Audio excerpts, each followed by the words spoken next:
The New Romantic is about a college-age girl called Blake. She is a normal girl who's 21, and I think that there's parts of her which we can all relate to, where you find her at a moment in her life where she doesn't really know what she's doing, and how you are when you're in your 20s, where you feel like there's so many things that you can do, and you wake up one day and you feel like you're the smartest person and the world is your oyster, and then other days you're crippled by your own insecurities.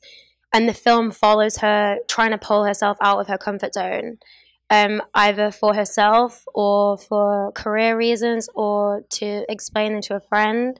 And you see her, the film follows that through a number of different reasons. I think that the film is ambiguous, where people will get different reasons from why she's doing it. So I'm being vague on purpose so that it keeps people knowing that there isn't like a definite answer to the film.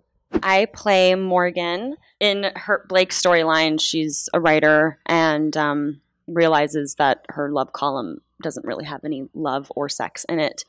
And I think she happens to meet me along the way, or Morgan's character along the way.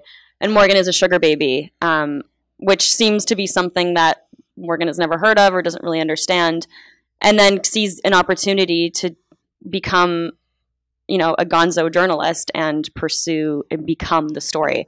And then I think that's why she decides to be a sugar baby, or to experiment with it. And through that experimentation, she kind of finds herself and realizes what she really wants, which is romance. I knew plenty of girls in college who were sugar babies. And everyone kind of had their own experience. But at the end of the day, I think Carly touches on this, is like college is so expensive now.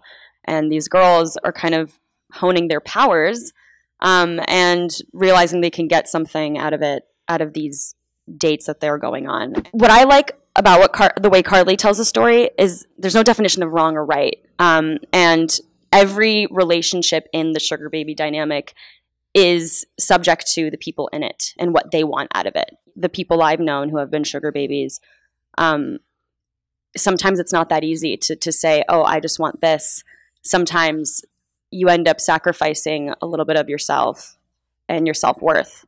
And that's, I think, why that scene is so heartbreaking with Jessica and Tim at the end, because she kind of feels like she's already made this agreement, and what can she do now?